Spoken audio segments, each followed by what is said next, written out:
Donc je dois vous parler, je ne savais pas si je le trouverais ici, donc j'ai apporté avec moi de mon livre qui vient de paraître sur Pasternak. Voilà. Pasternak, un poète. Alors, il a été annoncé un peu par erreur, c'est une erreur qui n'est pas très grave, comme un poète de son temps. Ce qui est un peu contradictoire avec ce que j'essayais d'annoncer par mon titre, parce que un poète de son temps, au fond, ça peut se dire de n'importe qui. N'importe quel écrivain important est un écrivain de son temps. Et c'est vrai de Pasternak comme de tous ses autres contemporains, que ce soit de Mayakovsky, Marina Tsvetaeva, etc., de différentes façons. Ce sont des écrivains de leur temps. Ce que j'ai voulu souligner en mettant un poète dans son temps, c'est que, fond l'angle, si vous voulez, sous lequel j'avais abordé l'œuvre de Pasternak, dont je m'occupe depuis très longtemps, à laquelle j'ai déjà consacré un livre il y a à peu près un demi-siècle. Celui-ci est beaucoup plus important, ne serait-ce que parce que la documentation devenue disponible depuis est très importante. Il y a en particulier la correspondance complète de Boris Pasternak qui a été recueillie dans l'édition des œuvres complètes. Donc, ce que j'ai voulu souligner par ce titre, ou indiquer, puisque ça n'apparaît pas très clairement, indiquer par ce titre, c'est que j'ai voulu envisager cette œuvre, non pas du point de vue biographique, ni du point de vue strictement de l'histoire littéraire, si vous voulez, mais d'une façon globale et complexe, en essayant d'aborder cette espèce de mélange assez, au fond, souvent indiscernable des faits proprement biographiques, personnels, des faits qui concernent son évolution de poète, son évolution créatrice, et de ceux qui concernent évidemment un point très important qui l'a profondément marqué, évidemment, c'est sa présence dans le contexte de l'histoire soviétique de 1917 jusqu'à sa mort. Donc un poète dans son temps, c'est précisément cette inscription qui est à peu près évidente, mais peut-être un peu trop, que j'ai voulu souligner par ce titre. Voilà. Alors, j'ai dit à peu près l'essentiel sur les intentions qui m'ont inspiré pour écrire ce nouveau livre, finalement, puisqu'il suit de à peu près un demi-siècle le premier livre que j'ai consacré à Pasternak, que j'ai consacré, au fond, c'était tout au début de ma carrière d'enseignant. J'avais approché l'œuvre poétique de Pasternak, d'abord à travers mon travail de mémoire, ça s'appelait le diplôme d'études supérieures, que j'ai défendu en 1953, je crois, oui. Voilà, et qui était la poésie et la révolution, puisque c'était un peu l'aspect sous lequel les étudiants de ma génération s'intéressaient à la littérature soviétique, donc à l'époque, c'est-à-dire ses liens avec la révolution, l'histoire, etc. Je vais peut-être m'asseoir quand même.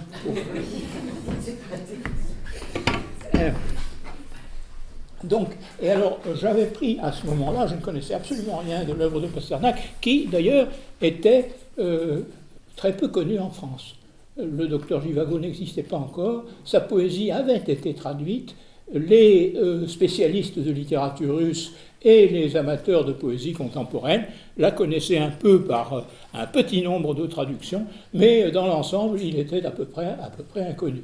Alors, quand je me suis intéressé à lui, c'était un peu comme un poète, effectivement, très peu connu, et auquel j'avais été... Alors, pour faire ce travail, j'ai emprunté à la bibliothèque de l'École des langues orientales un de ses premiers recueils de poésie qui a pour titre en russe « Sistra moya жизнь », en français « Ma sœur la vie », le sous-titre étant « L'été 1917 ».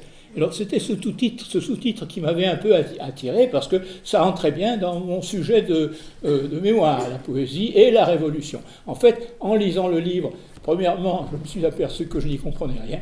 C'est une poésie qui avait déjà à l'époque, chez les Russes, la réputation d'être une poésie difficile, et je m'en suis rendu compte après coup, en Après, j'ai abordé l'œuvre par des œuvres plus récentes, plus faciles, plus évidentes, et j'ai petit à petit compris l'intention et le sens de ce premier recueil important qui est Ma sœur la vie, mais à l'époque c'était vraiment très difficile. Et d'autre part, j'ai compris une autre chose, c'est que ça n'avait absolument aucun rapport avec mon sujet.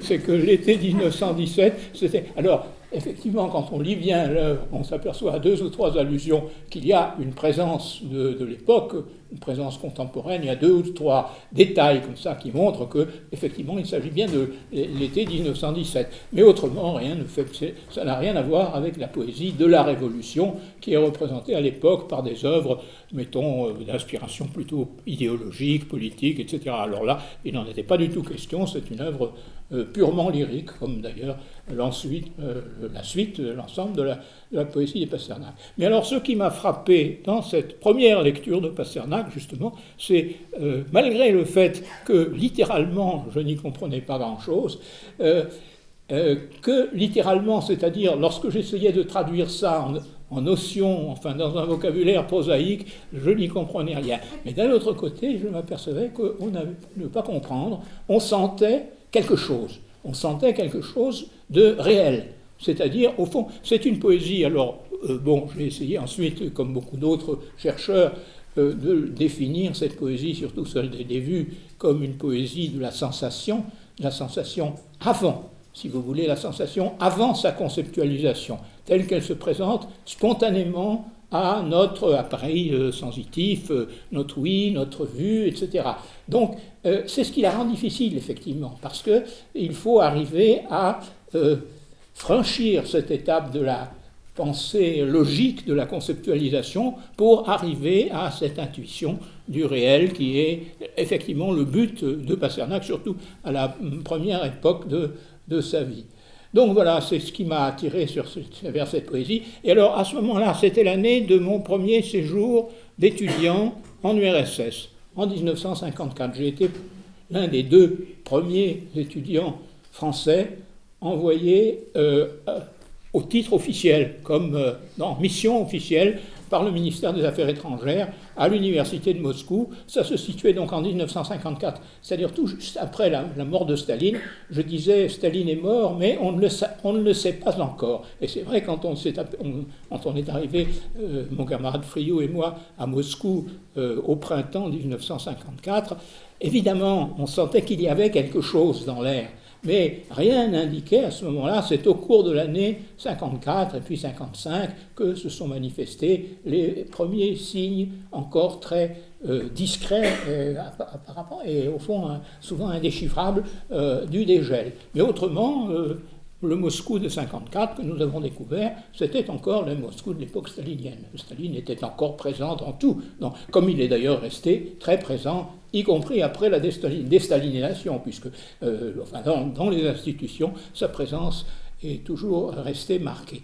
Mais enfin, on commençait, il y avait des articles qui apparaissaient, notamment à l'occasion de son anniversaire en 54. Il n'y a pas eu de grand article dans la Pravda, alors ça, c'était aussi la surprise générale. Mais donc, c'était... Et alors, surtout, en ce qui concerne Pasternak, je me suis aperçu au bout d'un certain temps que si on connaissait le nom de Pasternak, c'était à cause le nom de Pasternak comme traducteur.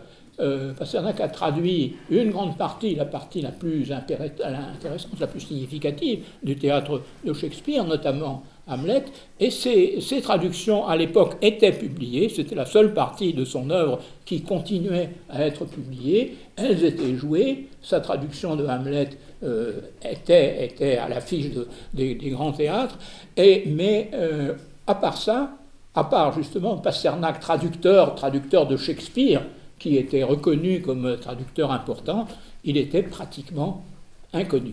Il était inconnu et de nos camarades étudiants qui avaient le même âge que nous, c'est-à-dire une vingtaine d'années, et de leurs professeurs apparemment auxquels il nous arrivait de parler de notre sujet de recherche, et qui apparemment ou bien ne savaient pas, ou bien faisaient semblant de ne pas savoir, mais il était évidemment absent des librairies, il n'y avait aucun volume de lui publiés depuis les années 30 qui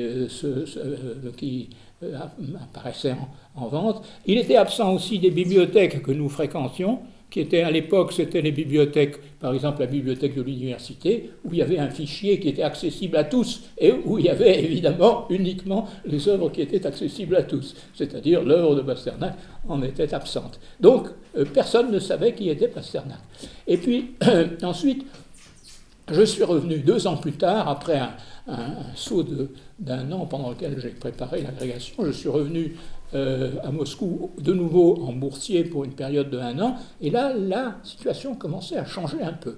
Il y avait des gens autour de moi qui commençaient à parler de Pasternak, auxquels on pouvait parler de Pasternak, et c'est à ce moment-là que j'ai rencontré un jeune poète auquel j'ai dit que j'admirais beaucoup Pasternak. Entre-temps, j'avais quand même pas mal lu et j'étais devenu effectivement un grand admirateur de Pasternak. J'avais commencé à essayer de le traduire, ce qui n'était pas facile, mais enfin, c'était un peu la tâche à laquelle je m'étais attelé.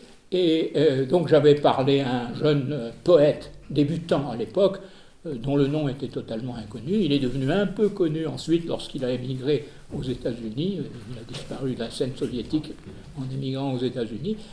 À ce moment-là, quand je lui ai dit mon admiration pour Pasternak, il m'a dit « Mais vous voulez faire sa connaissance ou tu veux faire sa connaissance ?» Je lui ai dit « Bien sûr ». Ça ne m'apparaissait pas du tout comme quelque chose de possible, de réalisable. Parce que d'abord, un étudiant allait voir un grand poète célèbre ou pas en URSS, mais quand même célèbre, et d'autre part, justement, étant donné ma situation, je me sentais toujours un peu mal à l'aise dans le contexte soviétique, parce qu'on avait toujours l'impression d'être surveillé, d'être obligé de faire attention à ses faits et gestes, de ne pas rencontrer de personnalités suspectes, etc. Et effectivement, la qualité de personnalité suspecte, qui était manifestement celle de Pasternak, faisait que ce n'était pas envisageable d'aller le voir. Mais néanmoins, cet ami poète a dit « Si tu veux, je lui téléphone et on va le voir ». Et effectivement, c'est ce qu'il a fait. La semaine suivante, on était plusieurs, puisqu'il y avait à ce moment-là 2 autres étudiants français, Louis-Alain et Louis Martinez, qui étaient là, qui sommes allés le voir. Il nous a aussitôt, il a accueilli le coup de téléphone très ouvertement, très favorablement, comme il allait nous accueillir nous-mêmes une semaine plus tard, lorsque nous sommes passés le voir. C'était en mai-juin, probablement en juin 1956, à Pereδιάκνη, chez lui, n'est-ce pas? Et il nous a tout de suite, il nous a invités à venir voir. Et on a passé un dimanche après-midi à Pereδιάκνη, assis d'abord sur la terrasse, et puis, bon, il nous a... Alors, on a très longuement parlé, effectivement, mais c'est un peu aussi la situation que je me suis reproché par la suite, quand j'ai commencé à connaître un peu l'œuvre de Pasternak et à m'intéresser à son œuvre et à l'analyser, etc., que je connaissais très peu de choses sur lui, évidemment. Je connaissais uniquement les faits qui étaient énumérés un peu partout dans les bibliographies, et pas grand-chose à part ça. Et donc, je ne le connaissais. Et d'autre part, étudiant face à un grand poète, je n'osais pas ouvrir la bouche. Enfin, très peu. Et c'était surtout, alors, mes camarades étaient un peu plus loquaces que moi, mais dans l'ensemble, c'était surtout lui qui parlait. Parce qu'il parlait, alors il était manifestement très content de pouvoir s'exprimer devant des étudiants français. Il nous a interrogés sur nos études, mais c'était toujours pour lui un point de départ pour développer quelque chose, des idées à lui. Je me rappelle lui avoir dit, il m'avait demandé ce que je faisais, et j'avais inscrit un sujet qui devait être un sujet de thèse en principe, qui était, parce que j'allais aussi à un séminaire sur Tolstoï, qui était Tolstoï et Stendhal, les rapports entre Tolstoï et Stendhal. Et il avait tout de suite bondi sur le sujet, il nous avait fait toute une dissertation dont je ne me souviens absolument pas, je ne me souviens pas ce qu'il nous avait dit, mais enfin manifestement ça l'intéresse. Et puis il nous avait parlé de lui finalement, il nous avait raconté, alors notamment, c'est à cette occasion-là que j'ai entendu parler pour la première fois de quelque chose qui est devenu depuis une légende universellement connue, qui est son entretien téléphonique avec Staline, à l'occasion de l'arrestation de Mandelstam. Et il est revenu là-dessus. Alors à partir d'un... Je ne connaissais pas l'épisode lui-même, et je ne savais pas non plus le débat que ça avait pu susciter, qui n'était pas un débat ouvert, mais on en avait beaucoup... On lui avait reproché à lui d'avoir... Et peut-être ça se fondait sur des réflexions qu'on avait fait, pas très favorables, qu'on avait fait dans son entourage, disant qu'il n'avait pas... il s'était pas montré assez audacieux. Et par conséquent, son intervention n'avait pas pesé du tout sur la destinée de Mandelstam. Alors il a raconté ça manifestement en pensant à cette interprétation défavorable qu'on donnait de son attitude, que je ne savais pas, donc je ne comprenais pas très bien le sens de ces réflexions là-dessus. Et pour dire... Alors, je me rappelle, la seule chose dont je me souviens, c'est l'exemple qu'il avait donné. Alors, Staline lui avait demandé, c'était un poète, un grand poète ou quelque chose comme ça, et Pasternak, reproduisant sa propre réponse, avait dit « On n'interroge pas une jolie femme sur la beauté d'une autre jolie femme ». Voilà, donc c'était un peu la réponse qu'il donnait au fait que, probablement à cette question-là, il ne s'était pas montré assez affirmatif. Staline lui avait demandé « c'est votre ami ?» et c'est là qu'il avait un peu hésité. Il s'est reproché après cette hésitation dans le compte-rendu que lui-même en donne, dans le compte-rendu qu'en donne Anna Akhmatova et Nadezhda Mandelstam, qui est à peu près semblable, et qui repose sur ses propres déclarations et qui est très favorable à Pasternak. C'est Nadezhda Mandelstam qui dit, il a répondu avec un 5 et un plus. Enfin, je ne sais pas, c'est en donnant la note qui était... Donc, c'est pas parfait, mais c'est très bien. Il a très bien répondu. Voilà. Voilà. Alors, voilà, c'est un peu... Vous parlez en russe avec vous ? Oui, il parlait en russe. Il parlait très bien le français. Il m'a écrit, j'ai eu ensuite un petit échange de correspondance avec lui, des lettres qu'il a écrites en français, en s'excusant de son mauvais français face à mon très bon russe ou quelque chose de comme ça. C'était une façon, évidemment, un peu un éloge. Mais il parlait très bien le français, il parlait beaucoup de langues étrangères. Il parlait bien l'allemand, il parlait l'allemand peut-être mieux que le français, mais il avait quand même, depuis son enfance, d'abord appris le français dans sa famille, et ensuite, au cours de ses études, il avait continué à le parler, à le lire, etc. Il le parlait très bien. Voilà, alors j'en suis arrivé finalement à mes relations personnelles avec Pasternak. Donc après avoir fait ce séjour, fait sa connaissance personnelle, avoir continué, puisque c'était l'année où je lisais ensuite la suite de l'œuvre de Pasternak, notamment un recueil qui est apparu au début des années 30, qui s'appelle Deuxième naissance, Второе рождение. C'est une image qui est très importante pour lui, parce que pour lui, la poésie, c'est toujours, il le dit dans son autobiographie, c'est toujours une nouvelle naissance, c'est une naissance au monde. Donc, et c'est ce deuxième recueil, enfin, c'est pas le deuxième recueil, mais c'est le recueil le plus important publié après Ma sœur la vie, qui a été publié en 1931 à la suite d'un voyage en Géorgie en compagnie de celle qui devait devenir sa deuxième femme. Ça rendait évidemment son langage, qui restait le même dans le principe, c'est-à-dire que c'était un langage imagé qui cherchait avant tout à traduire par les mots l'impression immédiate, et donc qui était un peu confus à première lecture, parce qu'il fallait percevoir l'impression qu'il y avait sous les mots, sous l'expression. Et bon, c'était plus facile dans les recueils de la fin, où il avait cherché, en même temps, il s'était rendu compte que la difficulté, puisqu'on continuait à lui reprocher à la fin des années 20 la difficulté de son langage poétique, on l'accusait, puisqu'il avait fait partie du mouvement futuriste à ses débuts, on lui reprochait d'être resté un poète futuriste, un poète d'avant-garde, et par conséquent que ça a été répercuté dans sa façon d'écrire, de penser, etc. Donc on continuait reproché sa difficulté. Mais sa difficulté, alors, il écrivait de moins en moins de poésie, c'est vrai, mais il a continué à en écrire jusqu'à la fin de sa vie, même lorsqu'il a écrit, il a entrepris le Docteur Jivago, dont il considérait que c'était son œuvre importante, et il a justifié dans le Docteur Jivago, en parlant de son héros, il justifie finalement ce passage de la poésie à la prose comme une évolution naturelle. Il dit de son héros, Yuri Jivago, qui est un poète, il dit que il écrivait, quand il était jeune, il écrivait des vers en voyant dans ces vers des esquisses pour un grand tableau. Le grand tableau étant évidemment le roman auquel aboutissait cette œuvre qui était l'aboutissement finalement de cette œuvre poétique. Donc il y a un lien très étroit, bien qu'on oppose quelquefois le poète, le très grand poète, à un prosateur que certains critiques qualifient de médiocre ou banal ou dépassé, etc. Il y a entre justement sa poésie, il faut évidemment pour apprécier le roman, il faut passer peut-être par la poésie pour comprendre que c'est l'aboutissement normal de cette voie dont le début a été marqué par la poésie. Voilà.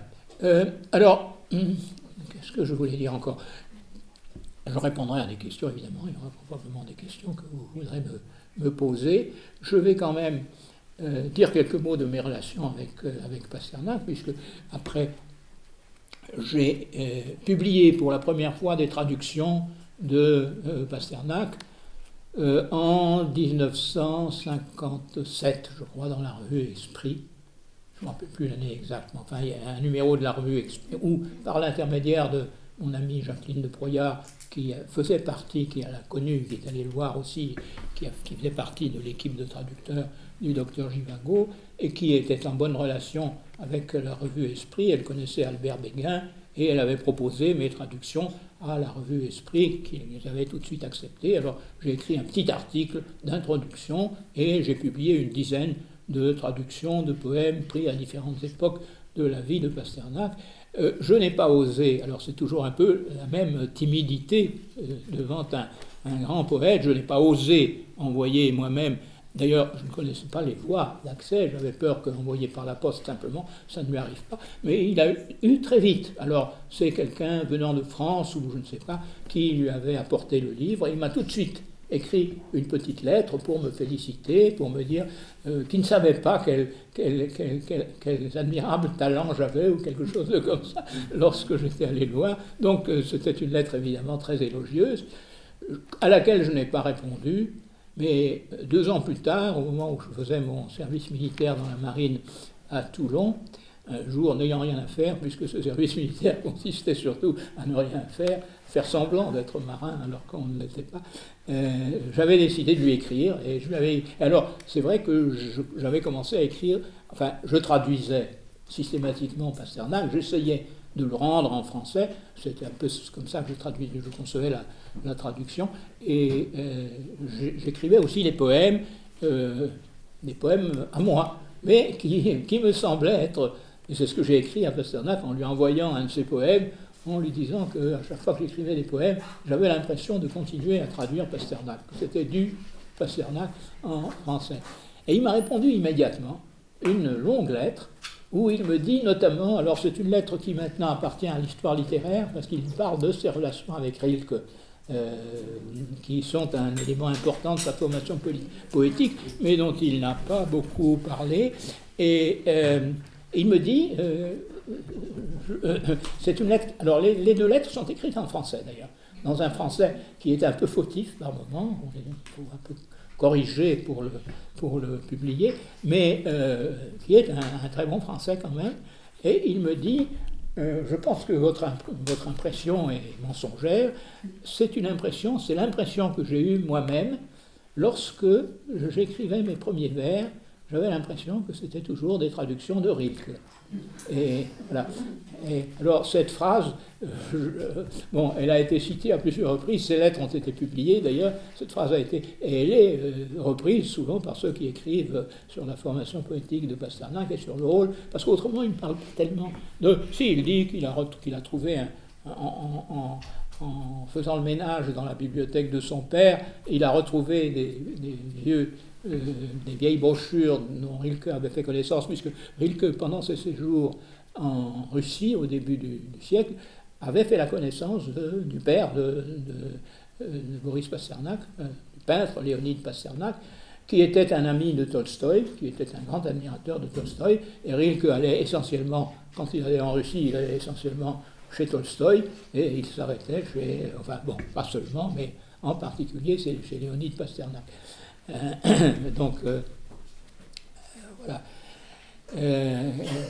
Sur quoi je m'étais... Je m'arrête. Bon, alors donc, là, il y a une longue lettre où il parle notamment de... Il me dit dans la lettre, il me dit aussi quelque chose de très frappant, mais qui est tout à fait pasternakien, tout à fait.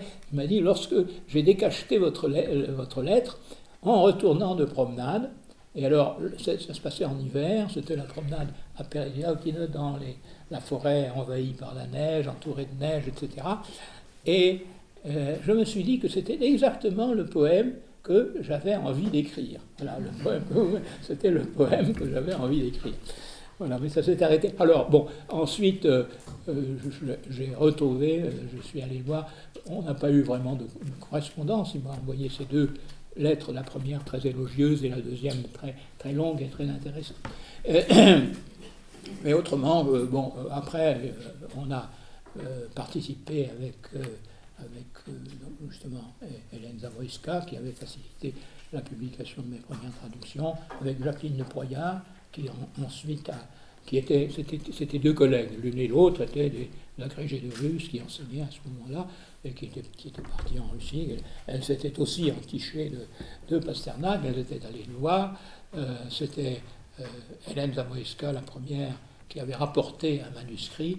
Il est vrai qu'à l'époque, le manuscrit, ça je ne le savais pas, était déjà entre les mains de Feltrinelli, l'éditeur italien, qui allait le publier en Italie d'abord.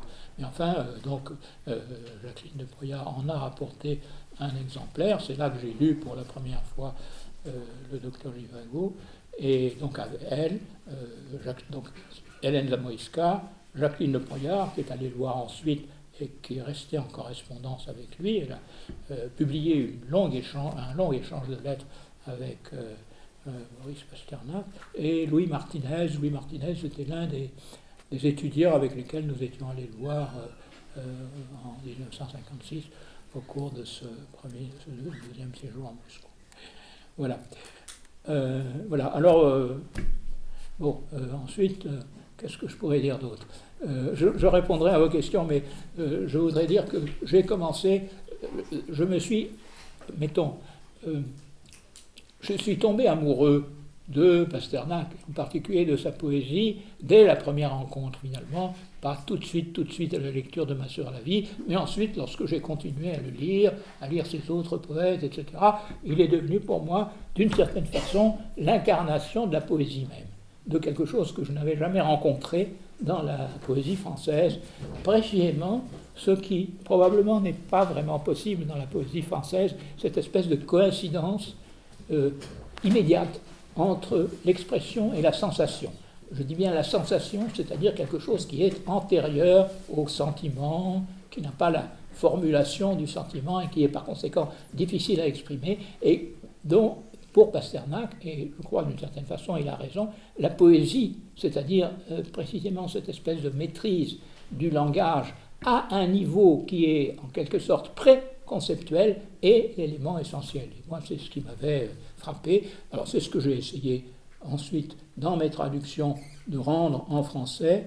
C'est ce qui fait, alors là, le problème qui s'est posé à moi avec les traductions de Pasternak, c'est que, au fond, j'ai emprunté un chemin qui est assez rare chez les traducteurs français de poésie étrangère, et en particulier de poésie russe. C'est-à-dire, j'ai essayé de rendre, avec l'idée que, ça c'est une chose que Pasternak écrit lui aussi dans une lettre à un ami, Lox, que cette espèce au fond, de possession de la forme, qui n'est pas pour lui la forme, qui est simplement la sensation telle qu'elle est formulée dans la poésie, qu'elle est en quelque sorte immédiate, d'une certaine façon, et que c'est elle qui représente ce qu'il appelle l'inspiration. Dans cette lettre, il n'utilise pas très souvent le mot, mais c'est un peu l'inspiration pour lui. L'inspiration est verbale, en même temps que, mettons, liée à des sensations, des sentiments exprimés. Donc, voilà. Alors, j'ai essayé de rendre... Alors, je disais, oui, j'avais abordé un peu un sujet un peu différent, qui est le fait que c'est très difficile, en français, étant donné la nature même du français, qui est une langue beaucoup moins proche de la sensation, justement, que le russe. Le russe est beaucoup plus spontané, d'une certaine façon. Le français est très intellectualisé, très abstrait, d'une certaine façon. Donc, c'est assez difficile, et pratiquement impossible, de rendre cette espèce de sensation directe du réel en français.